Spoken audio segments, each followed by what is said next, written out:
بسم اللہ الرحمن الرحیم۔ اگر کوئی شخص حضور پاک صلی اللہ علیہ وسلم کو خواب میں دیکھے تو اس کی تعبیر یہ ہے کہ سب غموں سے راحت پائے گا۔ اگر قرض دار ہوگا تو قرض سے خلاصی پائے گا، اور اگر قیدی ہوگا تو قید سے نجات ہوگی، اور دہشت میں ہوگا تو امن پائے گا، قحط اور تنگی میں ہوگا تو قحط اور تنگی دور ہو جائے گی۔ بعض کہتے ہیں کہ اگر مالدار ہو تو درویش ہو جائے گا۔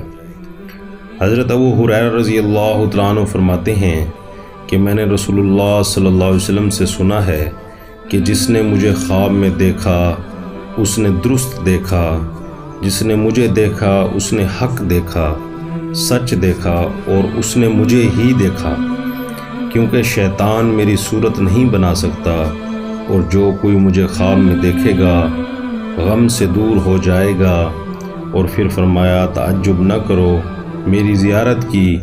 تعویل زیادہ تر سعادت اور آخرت ہے۔ اور اگر خواب میں آپ صلی اللہ علیہ وسلم کو ترش رو دیکھا تو یہ سستی دین ہے اور ملک میں بدعت کے ظاہر ہونے کی دلیل ہے۔ اگر آپ صلی اللہ علیہ وسلم کو ایسی جگہ دیکھے کہ لوگ پکارتے ہیں تو یہ اس امر کی دلیل ہے کہ وہ اجڑا ہوا ملک پھر آباد ہو جائے گا۔ اور اگر آپ صلی اللہ علیہ وسلم کو کچھ کھاتے ہوئے دیکھے کہ آپ صلی اللہ علیہ وسلم کچھ کھا رہے ہیں تو صدقہ اور زکوٰۃ دینے کی دلیل ہے کہ وہ شخص صدقہ اور زکوٰۃ دے۔ اگر آپ صلی اللہ علیہ وسلم کو ایسی جگہ دیکھے جہاں کسی کی طرح بلا اور محنت نہیں ہے تو اس جگہ اور زیادہ نعمت ہوگی، خاص کر اگر مسجد میں دیکھے۔ اور اگر آپ صلی اللہ علیہ وسلم کو غمناک یا بیمار دیکھے تو اس کی تعبیر یہ ہے کہ اس شخص کے دین میں کمزوری ہے، وہ اپنے دین کا احاطہ کرے اور اپنے دین اور ایمان کو ٹٹولے کہ اس کے ایمان میں دین میں کوئی کمزوری ہے۔ اور حضرت کرمانی رحمۃ اللہ علیہ نے فرمایا ہے کہ اگر آن حضرت صلی اللہ علیہ وسلم کو کسی جگہ یا شہر میں دیکھے تو یہ دلیل ہے کہ اس جگہ نعمت فراغ ہوگی اور لوگوں کو جمعیت خاطر ہوگی، اور اس جگہ والے دشمن پر فاتح ہوں گے، ان پر کوئی دشمن غالب نہیں آئے گا۔ اور اگر آپ صلی اللہ علیہ وسلم کے اعضاء میں سے کسی عضو کم ہوا دیکھے تو یہ دلیل ہے کہ اس جگہ کے لوگ شریعت میں سست ہیں، یعنی دین محمدی صلی اللہ علیہ وسلم کے دین پر کوئی کمی ہے، اور آپ صلی اللہ علیہ وسلم کے جسم کا نقصان اس شخص کے دین کا نقصان ہے۔ اگر دیکھے کہ آپ صلی اللہ علیہ وسلم نے اس کو تر یا خشک میوے دیے ہیں تو اس کو دین میں پارسائی حاصل ہوگی۔ حضرت علامہ ابن سیرین رحمۃ اللہ علیہ نے فرمایا ہے کہ اگر خواب میں حضور پاک صلی اللہ علیہ وسلم کو دیکھے،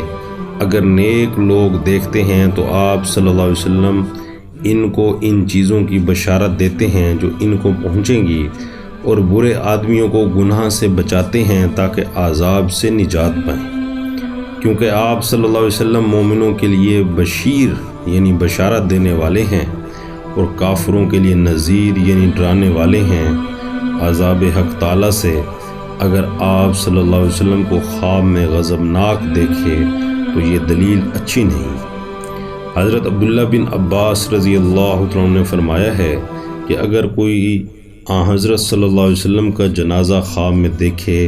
تو اس ملک میں رنج اور مصیبت آئے گی۔ اگر جنازے کے پیچھے آپ صلی اللہ علیہ وسلم کو جاتے